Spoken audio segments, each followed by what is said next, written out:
Hey everybody, welcome. It's Friday. Happy Friday. It's Bobby Mar here, and I want to talk about. Again, I'm trying to do more daily life videos, and I'm trying to do a good job of being consistent with that. Usually, either in the morning around 9 a.m. or at lunchtime, which is now, or sometimes at 5:30 p.m. Those are the three times I'm going to try to do videos. And I'm doing a video on my Facebook Biz page, very short, 2 minutes. I'm doing another one on Twitter, Twitter Live slash Periscope for another 2 minutes. This one's a longer one. So this is where I invite you to ask questions, share comments, let me know what your thoughts. But the topic is, how do I emotionally process things? So someone asked me that just today. Hey, Kate, thanks for joining. So the question was given to me, how do I emotionally process things? Now, what I will say is that over the years, I've certainly gotten better at it. I often have my odd kerfuffle where I screw up, but that's okay. We're all human. But I think the process for me began to get better many years ago. About 15 years ago, I saw a counselor, and one of the things he told me was, you are not responsible for how people feel. In particular, he was talking about my parents, because I was worried about making my parents feel bad, and I felt guilt about it.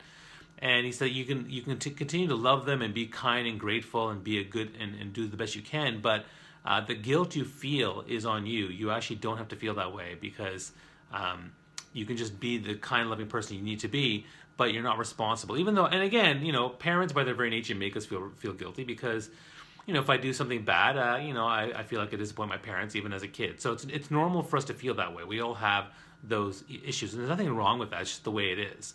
But that was very insightful to me, to not be so caught up in how I'm affecting them emotionally, because they have to process their own emotions on their own time. That was the first thing that happened. Then, probably 2-3 years ago, having spoken to a lot of people via social media and live and in person, one-on-ones, one of the things I know, the thing that really helped me a lot was the idea that hurt people hurt people. So every single person projects their own hurt, their own pain. So whenever someone says something nasty or does something wrong or bad or evil or whatever makes you feel like crap, it's because they're projecting their own pain. And you can apply that to just about anything, whether it's your family relationships, your partner relationships, your business relationships. Like you have a toxic boss, you have a toxic parent, you can do politics, religion. You can fit that with anything.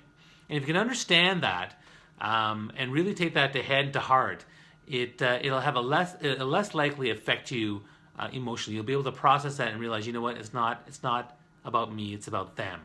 So somebody the other day was saying that, hey, this person they were talking to, it was a dating thing, and then she said no to his asking her out, and then he sent her this crazy email berating her and everything. And it's like, well, you know what? That's him. He's attacking you, personally attacking you, but really he's feeling hurt and he's feeling whatever, and he's doing this. It doesn't excuse the behavior. It just means that, number one, you hold people accountable for their behavior, whether it's criminal or not. But at the same time, you also emotionally process the fact that it's not really about you, it's about them. And so they're always doing that.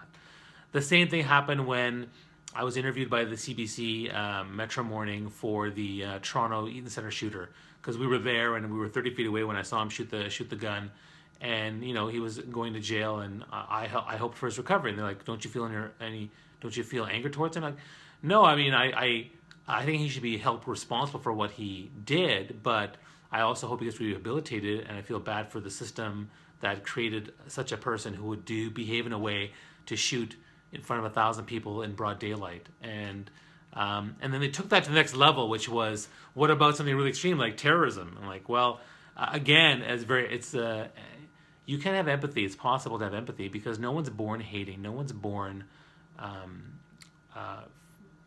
behaving in an evil way. No one's born racist or prejudiced. We learn those things. And people who do really extreme things also do this because they were raised in an environment where there was hopelessness, despair, fear, poverty, terror, anger, you name it, all those different things. And and now, again, it doesn't mean that they should be held accountable. Absolutely, the most heinous behaviors and actions should be held accountable. Absolutely, but it's also important for us to understand where these people came from, and also to understand that we need to fight those causes, those root causes, to really try to make an impact. There's no point in cutting off the head of the hydra of terrorism and then just another one grows. You have to fight the hopelessness, the fear, the poverty, all the different stuff that's involved. And it's tough, but they gave me that challenge. And I even saw a TED talk by my friend Paul Nadeau about finding empathy with terrorists, which is again a fascinating talk if you ever want to take a look at it. But that's really, so that's another way in which I process emotions. And then the third thing that really helps me was another counselor I saw more recently in the last couple of years, which was, you put everything, most of us hold stuff within, and if you really want to process, if you just put it out there and let people process, it's easier. And if you understand how you process things, so I went through an exercise where I understood how I process things, particularly when I get stressed or when I get angry or when I get sad, and I could see certain patterns. Like one of my patterns is I get really quiet. And even though I'm a very out there, crazy extrovert, right? People get, all of a sudden Bobby gets quiet. And people are like, Bobby, are you okay? Are you okay? Are you upset? What's wrong? And I'll be like, nothing, I'm fine. But it's me kind of withdrawing, but it doesn't mean I'm angry or upset. It's just like, that's how I react. Or sometimes I get into managerial mode. I say, okay, you need to do this. And I don't use the same please and thank yous. I'm very to the point because I want to get stuff done in the timely manner. And people are like, wait, Bobby, why are you bossing me around? Why are you being so mean? Well, no, I'm just getting to the point. So it was good to understand that because now I see it all the time. And whenever someone lashes out at me, says something mean, or does something that I think is hurtful or whatever, I try to process it in the moment very quickly, and I understand that. And the question is always, no matter what someone posts on Facebook or Twitter, no matter what someone says, no matter what kind of comment they say, no matter what kind of how they react, the question should always be to empathy, which is, why are you saying what you're saying or doing what you're doing? And can I understand why you're saying what you're doing? That's why when people just respond with vicious attacks or condemning people or saying nasty things, they're not doing that. They're not showing empathy, and they're not trying to understand why the person said that, why that person's so trying to behave in that way or make their point or whatever they're trying to do. So it's important for us to understand that. And so and that goes back to the last thing, the fourth thing, which is empathy. Empathy is really a great way to help process emotions, to understand people, to try to put yourself in their shoes.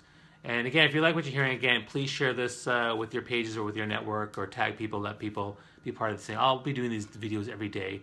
If you have questions or comments, please post below. If you have suggestions for topics, please post below. I'd love to hear them. You can also go to my new Power of Connection Facebook group, where you can ask me any question about my expertise in connection, relationships, networking, personal, professional, and I'd be happy to answer those questions. So empathy is really a really big thing that people can use to help process emotions. Just start with empathy, start with love and gratitude, start with helping understand the human process, treat people with respect, dignity, and understanding. And I think you're going to go a lot farther to acknowledge them and to engage them in a way that makes sense. So those are some things that I do to process my emotions. I'm not perfect at it. I think I'm good at it more than I used to. I think we get better as we get older, but I'm working on it, and I'm trying to be better. And your heart is a muscle, and so if you exercise it, the more you exercise it, the stronger it gets. So you need to find a way to leverage your muscle and build it as best you can. So hope you found this useful.